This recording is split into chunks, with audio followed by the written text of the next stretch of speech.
Саламатсыздарбы, кадырман каналымдын угармандары. Ата сөзү жомогу. Илгери бир Ашымкан аттуу байдын жалгыз уулу болгон экен. Ашымкан атагы алыска угулган бай болбосо дагы өз элинде кадыры бар. Жүздөгөн майда жандыгы бар, 50дөй жылкысы бар адам экен. Бай өлөр алдында баласына мындай осуят калтырыптыр. Балам, мен өлгөндөн кийин артымда калган дүйнө сага оопа болбойт. Сага калтыраарым 7 осуят. Биринчиси, хандын вазири менен дос болбо. Экинчиси, жаңы байып келаткан адамга карыз болбо. Үчүнчүсү, долу аялга сырыңды айтпа. Төртүнчүсү, туз арамы кылба. Бешинчиси, эртеңки ашка күйсөң күй, кечки ашка күйбө. Алтынчысы, тобокелге бел байла. Жетинчisi, калыстыгыңдан жанба деп айтыптыр дагы дүйнөдөн кайтат. Бала атасынын өлгөндүгүнө сана аркап өңдөн азат. Бирок турмуш деген турмуш экен, бара-бара унутулуп, оокатын жасай берет. Күндөрдүн биринде баягы жигит атасын ойлоп отуруп, анын өлөр алдында айтып кеткен осуяттары эске түшүп, ошону сынамакчы болот дагы хандын вазирине миң дилде берип дос болот. Атам, өлүп жалгыз калдым. Өйдө бассам өбөк, ылдый түшсөм жөлөк бол. Атамдын калтырып кеткен мал мүлкү, дүнүйөсү сага да, мага да жетет. Андан көрө кол үзүшпөй дос болуп жүрөлү дейт вазирге. Бала дагы бир күнү атамдын экинчи осуятын сынайынчы деп, жаңы байып келаткан байдан 3 күнгө деп 1000 дилде карыз алат. Дагы бир күнү жай отуруп, аялына сыр айтат. Менин баланча байдын уулу байбачада ала албай жүргөн өчүм бар. Барып ошонун башын кесип келем. Сен жүктүн астына ор каздырып кой деп, үйдөн чыгып кетип, караңгылата бир нерсени ороп келип, ороого көмүп таштайт. Эртеси вазирдин келе жатканын көрүп, сынамакка аялын сабай баштайт. Вазир арага түштү эле. Арачы бербей экөөн тең урду берди кылат. Бир кезде аялы чаңырып, кече эле баланча байбиченин башын кескен, кан ичкич деп кыйкырат. Бала муну угуп, тигинин атамдын айтканы чын экен деп барып отуруп калат. Вазир досу ай уй дегенге көнбөстөн баланы ханга айдап жөнөмөк болот. Үйдөн чыга элек жатса, баягы 1000 дилде берген бай келип, дилдемди бергин деп жакадан алып, мен да ханга барчумун деп ээрчип алды. Төртөө ханга барышат. Хан вазирдин сөзүн угуп отуруп, баладан, байдын баласын өлтүргөнүң чынбы дейт. Бала болгон окуяны башынан аягына чейин айтып келип, ошол байдын баласын чакырта койсоңуз эле, чын калп экени билинет деди. Хан баягы өлдү деген байбачаны чакыртты эле. Бир заматта жетип келип, салам берди. Ал эми аялы айткан орду каздырса, эчкинин башы чыкты. Хан байдын карыз дилдесин кечип, вазир менен аялды кууп жиберди дагы баланы өзүнө биринчи вазир кылып дайындады. Арадан ай өтпөй хандын аялы өлүп, 1 жаш кызга үйлөндү. Аялдын балага көзү түшүп калып, аркы беркиден сөз салды эле. Атам туз арамы кылба дебеди беле деп, анын алдоосуна көнбөй койду.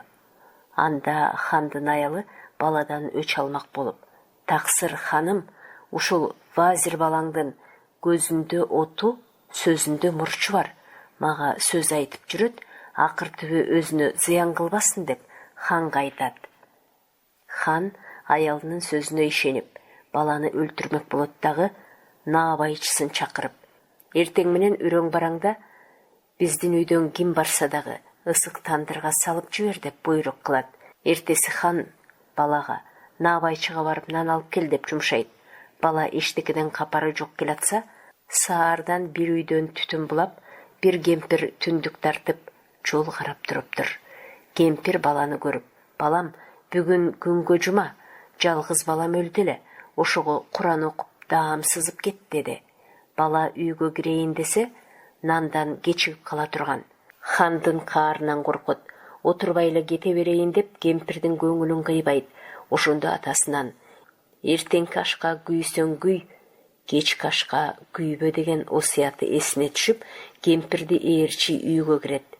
Хандын аялы бала нанга кеткенден кийин өлөр алдында бир көрүп, баланы табалап калайын деп артынан чыгат.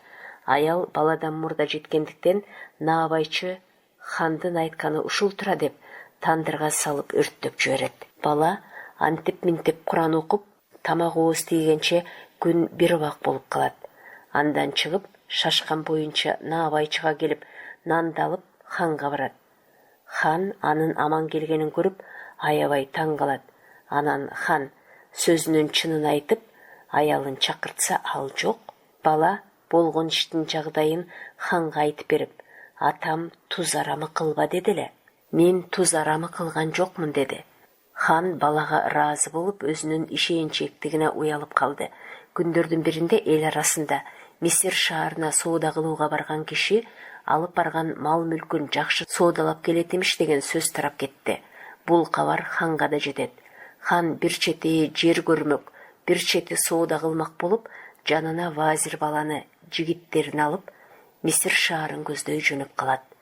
Ой менен, чөл менен жүрүп отурушуп, бирок суунун айынан малы да, адамдар да чаңкап чаалыгышат. Акыры чөлдөгү бир кудукка келишет. Суу алып чыгууга кудукка жигиттеринен түшүрөт, бирок кайра тартып алышса эле башы жок чыгат.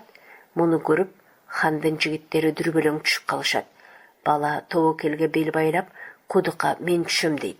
Хан кыйылып жатып макул болот.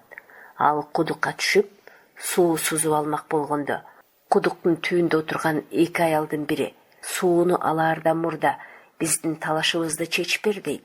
Талашыңар эмне деп бала сурайт.